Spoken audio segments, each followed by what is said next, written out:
사용한 효과가 지금 나오는 거예요. 서브 득점으로 오늘 경기를 끝냈습니다. 이소영의 서브 득점 25대 20으로 4세트 IBK 기업은행의 승리. 세트 스코어 3대 1로 첫 경기 IBK 기업은행이 승리를 가져갑니다. Red Sparks terpuruk di laga pembuka KOFO Cup 2025 sampai 2026.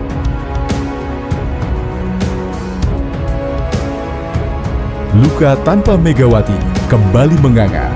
Bayangkan, sebuah tim yang dulu begitu ditakuti, kini roboh tak berdaya di hadapan lawannya. Red Sparks, sang macan betina yang pernah mengaum garang, kini hanya tersisa bayangan yang rapuh. Laga pembuka Piala KOFO musim 2025-2026 seharusnya jadi awal baru, tapi justru berubah menjadi mimpi buruk. Mereka kalah 3-1 dari IBK Altos dan luka lama kembali terbuka. Sejak Megawati pergi, Red Sparks seperti kehilangan jantungnya. Semua strategi runtuh, semua semangat memudar.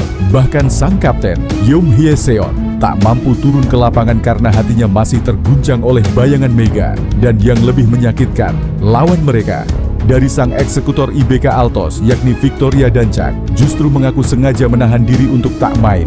Karena tanpa Mega, Red Sparks sudah pasti mudah dikalahkan. Inilah kisah memilukan tentang tim yang kehilangan nyawa, tentang cinta yang berubah jadi luka, dan tentang bayangan Megawati yang masih menghantui Red Sparks hingga hari ini.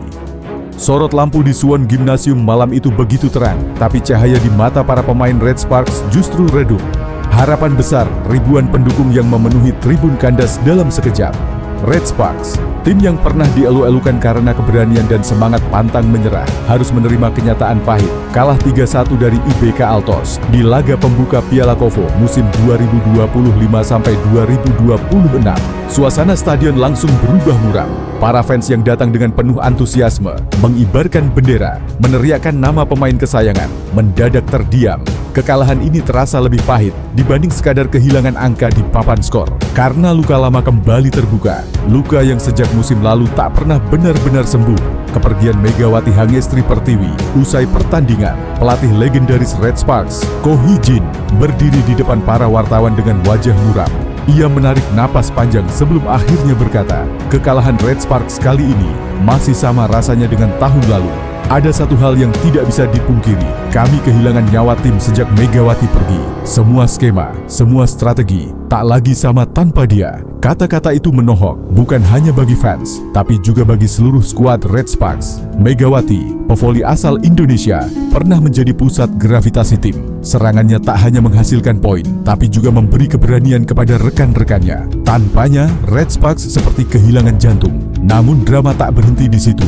Beberapa jam setelah pertandingan, sebuah pernyataan mengejutkan mencuat. Salah satu pemain andalan IBK Altos secara tak sengaja membuka rahasia besar dalam sebuah percakapan santai dengan pevoli asing Victoria Dancak di salah satu pusat perbelanjaan Seoul. Dengan suara lirih namun penuh kejujuran, ia berkata, pelatih Kim Ho-chul itu jenius. Dia tahu betul kelemahan Red Sparks tanpa Mega. Maka dia sengaja tidak memasukkan saya ke dalam daftar skuad utama. Dia ingin mengurangi kekuatan kami sedikit, agar Red Sparks tetap merasa punya peluang. Tapi nyatanya, meski saya tak dimainkan, kami tetap terlalu kuat. Bayangkan, jarak poin di 3 set saja sudah cukup jauh. Kalau saya ikut bermain, saya tidak bisa bayangkan betapa telak kekalahan itu akan terasa. Pernyataan itu menyebar cepat di kalangan fans. Media sosial langsung gempar. Para pendukung Red Sparks marah sekaligus semakin hancur hatinya. Bayangkan, lawan bahkan harus menahan diri agar pertandingan terasa seimbang. Itulah penghinaan terbesar. Satu lagi tanda tanya besar muncul malam itu. Mengapa Yeom Hye Seon, setter utama sekaligus kapten Red Sparks, tak dimainkan di laga pembuka? Banyak yang mengira Ko Hee-jin sengaja mengistirahatkan sang kapten. Namun jawaban sebenarnya jauh lebih mengejutkan. Dalam sesi wawancara khusus, Yeom mengungkapkan dengan mata berkaca-kaca. Sebenarnya ada 2 alasan mengapa saya tidak diturunkan. Pertama, pelatih ingin memberi jam terbang lebih banyak kepada setter muda. Itu demi masa depan tim dan saya bisa menerima itu. Tapi ada alasan kedua yang lebih personal. Saya jatuh sakit beberapa hari sebelum laga. Bukan karena fisik saya lemah, tapi karena hati saya. Saya terus kepikiran Mega. Bayangkan, KOFO Cup ini seharusnya menjadi momen kebersamaan kami. Saya ingin sekali bermain bersamanya di turnamen ini, tapi kenyataan berkata lain. Tekanan pikiran itu membuat tubuh saya runtuh. Ucapan itu membuat banyak fans menangis. Seorang kapten, sosok yang selama ini menjadi pilar Red Sparks, ternyata juga masih terluka oleh kepergian Megawati. Bukan hanya tim secara teknis yang kehilangan, tapi juga secara emosional. Di tribun penonton, puluhan spanduk bertuliskan "We Miss Mega" terbentang. Bahkan, beberapa fans Korea nekat menuliskan namanya dengan aksara Indonesia. "Mega, kembalilah."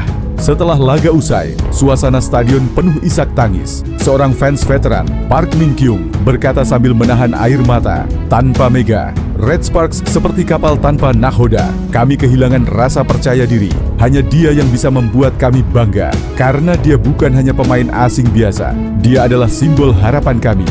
Kekalahan Red Sparks dari IBK Altos bukan sekadar angka 3-1 di papan skor. Ada beban psikologis yang menghantui setiap pemain. Mereka tak hanya melawan lawan di lapangan, tapi juga melawan bayangan masa lalu. Setter muda yang diturunkan terlihat gugup, sering salah komunikasi dengan speaker. Libero beberapa kali menunduk, seolah kehilangan arah. Bahkan pelatih Ko sendiri terlihat sering menatap kursi kosong di bench, tempat yang dulu sering diduduki Mega. Bayangan itu terus menghantui, seperti hantu yang tak mau pergi. Respon dari IBK Altos, sebuah sindiran terselubung. Di sisi lain, pelatih Kim Ho Chul dari IBK Altos memberikan komentar dingin setelah kemenangan timnya. "Kami hanya bermain dengan apa yang kami punya. Kalau Red Sparks masih merasa kalah karena kehilangan Mega, itu masalah mereka, bukan kami." Komentar itu langsung ditafsirkan publik sebagai sindiran pedas. Fans Red Sparks merasa dihina, sementara fans IBK justru semakin bangga akan strategi jitu pelatih mereka. Meskipun Mega kini jauh di Turki bersama klub barunya, setiap pertandingan Red Sparks terasa tak pernah lepas dari namanya. Bahkan ketika ia tidak berada di lapangan, semua orang tetap membicarakannya. Pemain Red Sparks masih merindukannya. Lawan-lawan Red Sparks masih menghitung-hitung betapa lemahnya mereka tanpa Mega. Fans masih terus memohon agar ia kembali. Seolah-olah Mega bukan hanya seorang pevoli, tapi jiwa yang melekat erat pada identitas Red Sparks. Apa yang akan terjadi selanjutnya? Kekalahan dari IBK Altos hanyalah permulaan musim. Jalan Red Sparks masih panjang. Namun, jika trauma kehilangan Mega terus menghantui, apakah mereka bisa bangkit? Ataukah ini awal dari kehancuran besar? Yeom Hae-seon berjanji akan kembali memimpin tim dengan sepenuh hati. Meski luka itu masih ada, pelatih Ko mencoba tegar di hadapan publik. Tapi dalam hatinya ia tahu, Red Sparks tak akan pernah sama lagi. Dan para fans, mereka hanya bisa berharap, berdoa, dan menangis. Sambil menatap ke langit-langit stadion yang dulu pernah bersinar terang saat Mega mengangkat tangannya tinggi, meneriakkan kemenangan. Red Sparks telah kalah. Tapi yang lebih menyakitkan, mereka kalah sebelum bertanding karena bayangan masa lalu masih membelenggu. Apakah mereka bisa bangkit atau justru akan terbenam lebih dalam di musim ini? Waktu yang akan menjawab. Tapi satu hal yang pasti, nama Megawati akan selalu hidup meski ia jauh di Turki. 사용한 효과가 지금 나오는 거예요. 서브 득점으로 오늘 경기를 끝냈습니다. 이소영의 서브 득점. 25대 20으로 4세트 IBK 기업은행의 승리. 세트 스코어 3대 1로 첫 경기 IBK 기업은행이 승리를 가져갑니다.